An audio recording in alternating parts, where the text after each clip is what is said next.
Hello,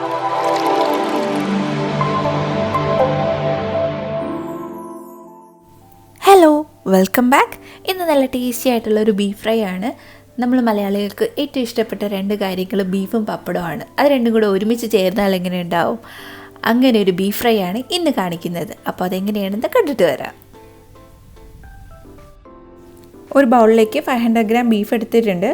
ഇതിലേക്ക് 1/2 table spoon ginger garlic paste, ആവശ്യത്തിന് ഉപ്പിട്ട് കൊടുക്കാം, 1/4 ടീസ്പൂൺ മഞ്ഞൾപ്പൊടി, 1 ടേബിൾ സ്പൂൺ മുളക് പൊടി, 1/2 ടീസ്പൂൺ കുരുമുളക് പൊടി, 1/4 teaspoon garam masala, 1 teaspoon vinegar കൂടെ ആഡ് ചെയ്തിട്ട് നന്നായിട്ടൊന്ന് മിക്സ് ചെയ്ത് കൊടുക്കാം. ബീഫിലേക്ക് മസാലയൊക്കെ നന്നായിട്ട് പിടിക്കണം.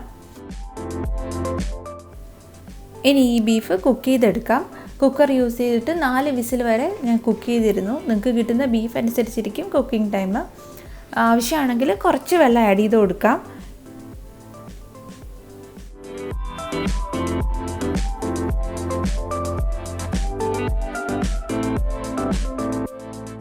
കുക്ക് ചെയ്ത് വെച്ചിരിക്കുന്ന ബീഫ് നമുക്ക് ഫ്രൈ ചെയ്തെടുക്കാം. അതിനായിട്ട് ഒരു പാൻ ചൂടാക്കി അതിലേക്ക് 2 ടേബിൾ സ്പൂൺ ഓയിൽ ആഡ് ചെയ്ത് കൊടുക്കാം.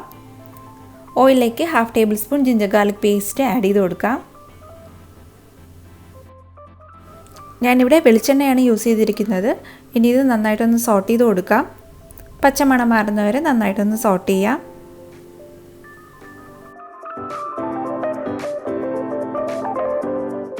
ഇതിലേക്ക് ഒരു മീഡിയം സൈസ് സവാള ചെറുതായിട്ട് ചോപ്പ് ചെയ്തതും ഒരു 2 പച്ചമുളക് കട്ട് ചെയ്തത് കൂടി ആഡ് ചെയ്തിട്ടുണ്ട്. ഇനി ഇത് നന്നായിട്ട് സോട്ട് ചെയ്ത് കൊടുക്കാം.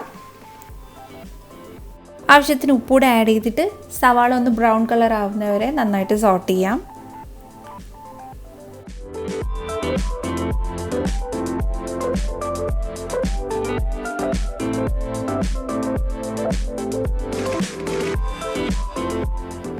സവാളയുടെ കളർ മാറി തുടങ്ങുമ്പോൾ നമുക്കിതിലേക്ക് പൊടികൾ ആഡ് ചെയ്ത് കൊടുക്കാം. 1/4 ടീസ്പൂൺ മഞ്ഞൾപ്പൊടി, 1/2 ടീസ്പൂൺ മുളക് പൊടി, 1/2 ടീസ്പൂൺ മല്ലിപ്പൊടി. ഇനി ഇത് നന്നായിട്ടൊന്ന് സോട്ട് ചെയ്ത് കൊടുക്കാം.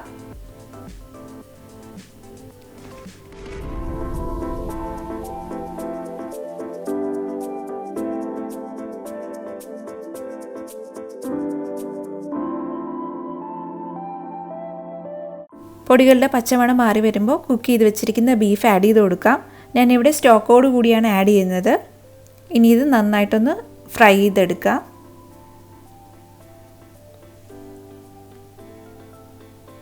ആവശ്യത്തിന് കറിവേപ്പില കൂടി ഇട്ടിട്ട് നന്നായിട്ടൊന്ന് ഫ്രൈ ചെയ്തെടുക്കാം.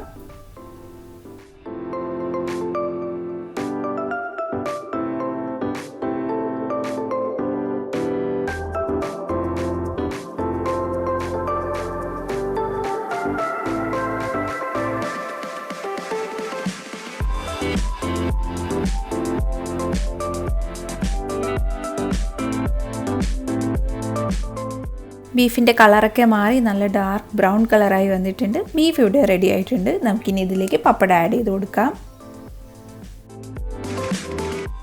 1/2 kg ബീഫിന് ഞാനിവിടെ 3 പപ്പടം എടുത്തിട്ടുണ്ട്. പപ്പടം നന്നായിട്ട് പൊടിച്ച് ആഡ് ചെയ്ത് കൊടുക്കാം. ഇനി ഇത് നന്നായിട്ടൊന്ന് മിക്സ് ചെയ്തതിന് ശേഷം ചൂടോടുകൂടി തന്നെ സെർവ് ചെയ്യാം. പപ്പടം ആഡ് ചെയ്ത് കഴിഞ്ഞാൽ ഒന്നങ്ങ് മിക്സ് ചെയ്ത് കൊടുക്കുക. ഈ പപ്പടം ബീഫിൻ്റെ എല്ലാ ഭാഗത്തോട്ടും എത്തണം, അത്രയേ ഉള്ളൂ. പപ്പടം ബീഫ് ഫ്രൈ റെഡി ആയിട്ടുണ്ട്. എല്ലാവരും ട്രൈ ചെയ്ത് നോക്കുക. വീഡിയോ ഇഷ്ടമായിട്ടുണ്ടെങ്കിൽ ലൈക്ക് ചെയ്യുക, കമൻറ്റ് ചെയ്യുക, ഫ്രണ്ട്സും ഫാമിലിക്കും ഷെയർ ചെയ്ത് കൊടുക്കുക. ട്രൈ ചെയ്തിട്ടുണ്ടെങ്കിൽ ഫോട്ടോ എടുത്ത് തീർച്ചയായിട്ടും മെയിൽ ചെയ്യണം. നെക്സ്റ്റ് വീഡിയോയിൽ വീണ്ടും കാണാം. Thanks for watching. ബൈ.